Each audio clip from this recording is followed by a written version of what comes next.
आपने पिछले ब्लॉग में देखा होगा कि दिया का बर्थडे था, यानी कि मेरी बेटी का। मैं गोरखपुर आई हुई थी और इसी बीच में दिया का बर्थडे पड़ा था। हमने दिया का बर्थडे सेलिब्रेट करा था। उसके बाद से नेक्स्ट डे, और चूंकि हम जब से सफर पर चले थे तब से हम काफी ज्यादा थक हुए थे। कभी नींद नहीं पूरी हो रही थी, कभी मतलब लगातार शादियों का था। और आज जो है बुआ के घर पे रिसेप्शन था। जो बहू आई थी उसके स्वागत में रिसेप्शन रखा गया था। तो हम शाम को जाने वाले थे और मैं रुकी थी अपनी मौसी के यहाँ। तो यहाँ पर ये मेरी मौसी हैं और इनके किचन में आज हम लोग कर रहे हैं कुकिंग। मैंने सोचा कि मैं 3 दिन से आई हूँ, मौसी भी तो आखिर थक जाती होंगी। तो मैंने इनको बोला कि चलो आज जो लंच है कुछ स्पेशल सा बनाते हैं, जरूरी नहीं है कि रोज रोटी सब्जी या फिर चावल ही खाया जाए। मौसी ने बहुत इंसिस्ट किया कि नहीं मैं कुछ बनाती हूँ। मैंने कहा नहीं, आज आप आराम करो, हमें ज्यादा भूख भी नहीं है और हम कुछ हल्का ही खाएंगे। आप देख रहे हैं मेरी शक्ल में 12 बजे हुए हैं क्योंकि हम बहुत ज्यादा थक रहे थे।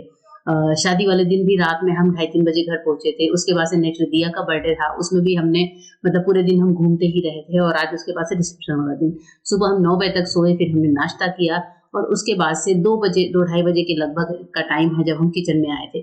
वो मौसी बोल रही थी कि दामाद काम कर रहे हैं। मैंने कहा कोई बात नहीं, 3 दिन बाद दामाद होते हैं, चौथे दिन तो घर में काम करना ही पड़ता है। तो इन्होंने भी कहा कि चलो ठीक है, आज मैं सबके लिए कुछ बनाता हूँ। तो मेरे हस्बैंड मैगी बहुत अच्छी बनाते हैं, स्पेशली वेजिटेबल मैगी। जो भी घर में सब्जियां होती हैं, जैसे मौसी के पास भी अ, मटर था, प्याज टमाटर सब कुछ था ही घर में। तो हमने कहा चलो हम मैगी बनाते हैं, मसाला मैगी, और सबको खिलाते हैं। इस बहाने अपने हाथ का बनाकर सबको खिलाएंगे भी। जैसे मौसी का बेटा भी है, मौसा जी हैं, और एक मामा का बेटा भी साथ में रहता है। और आज वो नहीं था शायद घर में, मुझे याद नहीं आ रहा है वो उस दिन पे था या नहीं था। तो यहाँ पर अभी मैंने एक साइड चाय चढ़ा दी और इन्होंने चढ़ाई थी मैगी। तो अभी जो है दिया के पापा बिल्कुल मूड में आने वाले हैं। जैसे अपने घर में काम करते हैं वैसे ही यहाँ भी काम कर रहे थे। और मौसी बार बार संकोच कर रही थी कि बाबू आज काम कर रहे हैं। हमारे यहाँ दामाद को बाबू कहते हैं। मतलब जो बाबू हमारे यहाँ राजस्थान में बच्चों को बोलते हैं, हमारे यहाँ दामाद को यूपी में बाबू कहते हैं। उसी बार बार बोल रही थी कि बाबू काम कर रहे हैं, बाबू काम कर रहे हैं। मैंने कहा कोई बात नहीं। और जैसे हमारा अपना घर है वैसे यहाँ भी है, यहाँ भी कोई फॉर्मेलिटी नहीं है। जब हम आकर इतना दिन रुक ही रहे हैं 2 से 3 दिन, तो फिर हम काम तो कर ही सकते हैं। और मौसी की भी हेल्प हो जाती है इस बहाने। तो यहाँ पर प्याज वगैरह काट कर रखा हुआ है। और मैगी में ये क्या करते हैं, मैगी को पहले अलग से पका लेते हैं सिंपल तरीके से, मसाला डालकर, हल्का सा नमक और थोड़ा सा घी डालकर। और मौसी के घर के जो तेल मसाले थे वो 2-3 दिन में मैंने देख ही लिया था कि मौसी कहाँ कहाँ क्या क्या रखती हैं। तो मौसी से पूछे बिना ही हम शुरू हो गए थे कि क्या चीजें कहाँ रखी है। मैंने कहा आप टेंशन मत करो, आप आराम करो, हम खोज लेंगे। तो यहाँ पर मटर भी मैंने भिगा कर रख दिए, प्याज काट दिया था और इसके बाद से अब मैं काट रही हूँ धनिया की पत्तियां। तो हम यहाँ पर बनाने वाले थे बहुत ही टेस्टी सी मसाला मैगी। टमाटर वगैरह भी निकाल कर रखा था। ये मैगी के लिए पानी चढ़ाया है और कढ़ाई ली है बड़ी सी कढ़ाई में ही ये बनाते हैं, इनकी आदत है।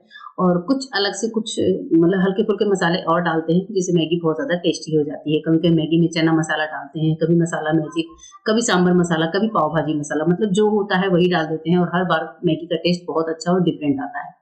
तो यहाँ पर 2 बर्तन में काम शुरू हो चुका है।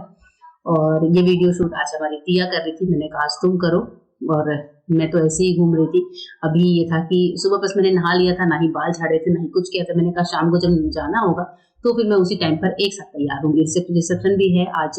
तो मेरा जो नेक्स्ट ब्लॉग होगा वो रिसेप्शन का ब्लॉग होगा, जिसमें आपको अपने ढेर सारे घर वालों से मिलवाऊंगी।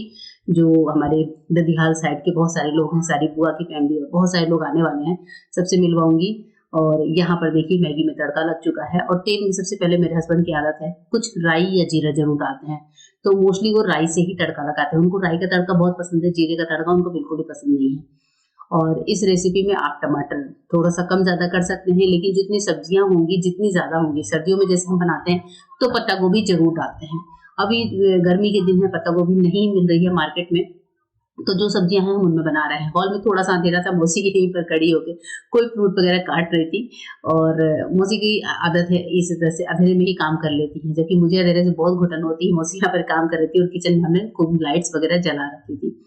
तो यहाँ पर जो मटर है वो भी आप मैगी के साथ ही पका सकते हैं या फिर मसालों में पका सकते हैं। दोनों ही तरीके से हम काम कर सकते हैं। मौसी भी मटर की बड़ी शौकीन है और फ्रोजन मटर अपने घर में हमेशा रखती है। यहाँ पर मसालों में मटर भी डाल दिया गया है। इसी टाइम पर जो भी मसाले हैं, हल्दी, मिर्च, धनिया, ये सब आप डाल सकते हैं। और मैगी को पकाते समय थोड़ा सा तेल या घी जरूर डालिए, जिससे मैगी बहुत ज्यादा फिर चिपकती नहीं है। और इधर मौसी ने कहा कि चलो मैं कुछ कर देती हूँ, बेल का शरबत बना देती हूँ। मौसी के पास बेल रखे थे तो मौसी ने जो है बेल को निकालना शुरू कर दिया। मौसी ने कहा चलो मैं भी बेच कर बनाती हूँ। तो ये देखिए हमारी मसाला मैगी बहुत ही टेस्टी सी यमी सी बनकर तैयार है। तो सब खाने बैठ चुके थे। यहाँ पर देखिए दिया है, दिया के पापा, मौसी शरबत निकाल रही है, मौसी का बेटा है। और जब मैंने इसके पास कैमरा किया तो थोड़ा सा शर्मा भी गया था। मैंने कहा आप लोग को दिखाती हूँ मैगी का फाइनल लुक। ये है बेल का शरबत जो मौसी ने बनाया था, और शरबत भी बहुत टेस्टी बना था। बेल का शरबत आप लोग बनाते हैं या नहीं बनाते हैं कमेंट करके जरूर बताइएगा। और यहाँ पर जो है मौसी ने कहा कि चलो आज का जो लंच है वैसे हल्का फुल्का। मौसा भी पीकर बहुत खुश हो रहे थे, और मौसा को भी ऐसी हेल्दी चीजें बहुत पसंद है। मौसी इसी बात में मजाक कर रही थी कि आज दामाद ने किचन का काम किया है। और थोड़ी सी जलेबियाँ थी जो मौसी ने वापस गर्म करके रख दी थी, सुबह नाश्ते में आई थी, वो भी हम लोग खा रहे थे।